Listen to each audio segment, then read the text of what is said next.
Hello friends, അപ്പോൾ ഡിസംബറൊക്കെ അല്ലേ, എൻ്റെ ഫേവറേറ്റ് മന്താണ് കേട്ടോ. അപ്പോൾ നമുക്ക് ഡിസംബറിന് വേണ്ടി ഒരു വാൾ ഡെക്കർ ചെയ്യാം. അപ്പോൾ ആദ്യം ഞാനൊരു പേപ്പർ എടുക്കുന്നുണ്ട്, എന്നിട്ട് ഞാൻ ഇതുപോലെ ഇങ്ങനെ വരച്ചു കൊടുക്കുന്നുണ്ട് കേട്ടോ. അപ്പോൾ ഞാനിത് ഒരു ആവറേജ് സൈസിലാണ് എടുക്കുന്നത്. നിങ്ങൾക്ക് ചെറുത് വേണമെങ്കിൽ അങ്ങനെയും വലുത് വേണമെങ്കിൽ അങ്ങനെയും വരച്ചെടുക്കാം കേട്ടോ. എന്നിട്ട് ഞാനിവിടെ ഗ്ലൂ ചെയ്യുന്നുണ്ട്. ഗ്ലൂ തേച്ചതിന് ശേഷം ഞാൻ ഗ്രീൻ കളർ സാറ്റിൻ റിബണാണ് എടുത്തിട്ടുള്ളത്.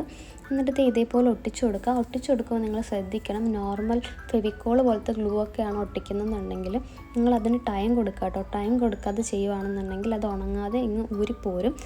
ഞാനിവിടെ ടൈം കൊടുത്തിട്ടാണ് ചെയ്യുന്നത്.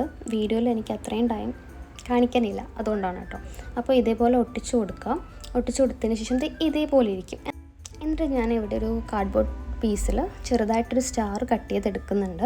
ഇവിടെ ഞാൻ ബീഡ്സ് ഒട്ടിച്ചു കൊടുക്കുന്നുണ്ട് കേട്ടോ. കുറച്ച് കാണാൻ ഭംഗി വരാൻ വേണ്ടിയിട്ട് ഞാൻ ബീഡ്സ് ഒട്ടിച്ചു കൊടുക്കുന്നത്. ബീഡ്സ് ഒട്ടിക്കുമ്പോഴും ശ്രദ്ധിക്കുക, നോർമൽ ഗ്ലൂ ആണെങ്കിൽ അത് പെട്ടെന്ന് ഒട്ടില്ല. ഞാൻ പിന്നെ അത് ഗ്ലൂ ഗൺ വെച്ചിട്ടാണ് ചെയ്തേക്കുന്നത്. പിന്നെ നമ്മൾ നേരത്തെ കട്ട് ചെയ്ത സ്റ്റാർ അവിടെ ഒട്ടിച്ചു കൊടുക്കുന്നുണ്ട് കേട്ടോ. പിന്നെ വെൽക്കം ഡിസംബർ ഞാനിവിടെ എഴുതി കൊടുക്കുന്നുണ്ട്. നിങ്ങൾക്ക് ക്രിസ്മസ് ഫ്രണ്ടിന് ഗിഫ്റ്റ് കൊടുക്കാനാണെങ്കിൽ ഹാപ്പി ക്രിസ്മസ്, മേരി ക്രിസ്മസ് എന്ത് വേണമെങ്കിലും നിങ്ങൾക്ക് എഴുതാം കേട്ടോ. പിന്നെ ഞാനൊരു കുഞ്ഞു ട്രീയും വരച്ചു കൊടുക്കുന്നുണ്ട്. ട്രീ ഇല്ലാതെ എന്ത് ക്രിസ്മസാണ്.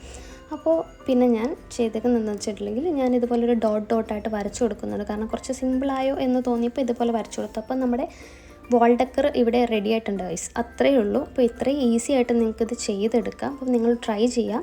ഇഷ്ടപ്പെട്ടാൽ കമൻസിൽ പറയാൻ മറക്കരുത്. അപ്പോൾ അടുത്ത വീഡിയോയിൽ കാണാം. Thank you for watching.